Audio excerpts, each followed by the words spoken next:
साई राम। श्री साई सचरित्र अध्याय 46 भाग 2। बाबा ने एक संकेत तो दे दिया कि अपना जो 2 वर्ष पूर्व ही महानिर्वाण का संकेत दिया था, और इसके बाद भी और बहुत सारे संकेत दिए कि जो तात्या और रामचंद्र को जीवन दे, बाबा ने जीवन छोड़ा। कैसे, आइए सब सुनते हैं। कुछ समय के पश्चात रामचंद्र पाटिल बहुत बीमार हो गए। उन्हें बहुत कष्ट हो रहा था। सब प्रकार के उपचार किए गए, परंतु कोई लाभ न हुआ और जीवन से हताश होकर वे मृत्यु के अंतिम क्षणों की प्रतीक्षा करने लगे। तब एक दिन मध्य रात्रि के समय बाबा अनायास ही उनके सिरहाने प्रकट हुए। पाटिल उनके चरणों से लिपट कर कहने लगे कि मैंने अपने जीवन की समस्त आशाएं छोड़ दी हैं। अब कृपा कर मुझे इतना तो निश्चित बतलाइए कि मेरे प्राण अब कब निकलेंगे। बाबा ने कहा, घबराओ नहीं, तुम्हारी हुंडी वापस ले ली गई है और तुम शीघ्र स्वस्थ हो जाओगे।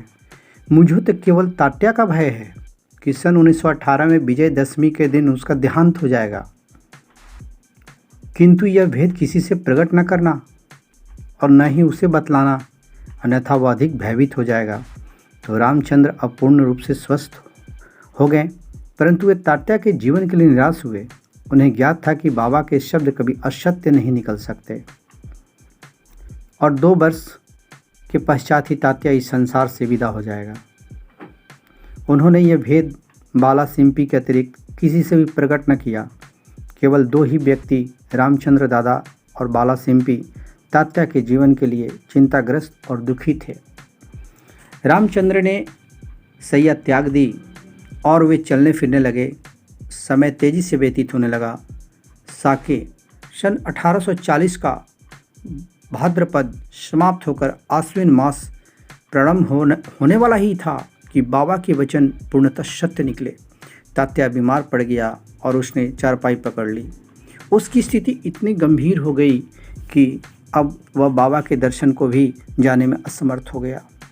इधर बाबा भी ज्वर से पीड़ित थे। तात्या का पूर्ण विश्वास बाबा पर था और बाबा का भगवान श्री हरि पर, जो उनके संरक्षक थे। तात्या की स्थिति अब और अधिक चिंताजनक हो गई।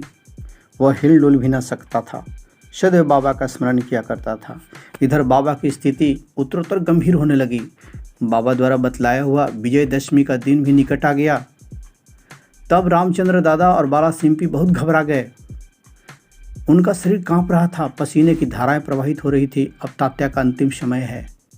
जैसे ही विजयदशमी का दिन आया, तात्या की नाड़ी की गति मंद होने लगी और उसकी मृत्यु उन्हें निकट दिखाई देने लगी। तभी एक विचित्र घटना घटी। तात्या की मृत्यु टल गई और उसके प्राण बच गए, परंतु उसके स्थान पर बाबा स्वयं प्रस्थान कर गए और ऐसा प्रतीत हुआ जैसे कि परस्पर हस्तांतरण जैसे होता है, वैसे ही हो गया। सभी लोग कहने लगे कि बाबा ने तात्या के लिए प्राण त्यागे हैं। ऐसा भी प्रतीत होता है कि बाबा ने अपने अंतिम काल का संकेत तात्या का नाम लेकर ही किया था। दूसरे दिन 16 अक्टूबर को प्रातः काल बाबा ने दासगणु को पंढरपुर में स्वप्न दिया कि मस्जिद अर्रा करके गिर पड़ी है। शिरडी के प्रायः सभी तेली तंबोली मुझे कष्ट देते थे, इसीलिए मैंने अपना स्थान छोड़ दिया है।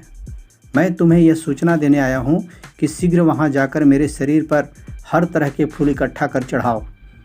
दासगणों को शिरडी से भी एक पत्र प्राप्त हुआ और वे अपने शिष्यों को साथ लेकर शिरडी आए तथा उन्होंने बाबा की समाधि के समक्ष अखंड कीर्तन और हरिनाम का प्रारंभ कर दिया। उन्होंने स्वयं फूलों की माला गुत्थी और ईश्वर का नाम लेकर समाधि पर चढ़ाई। बाबा के नाम पर एक बृहद भोज का भी आयोजन किया। तब तक के लिए ओम साई राम, जय जय साई राम।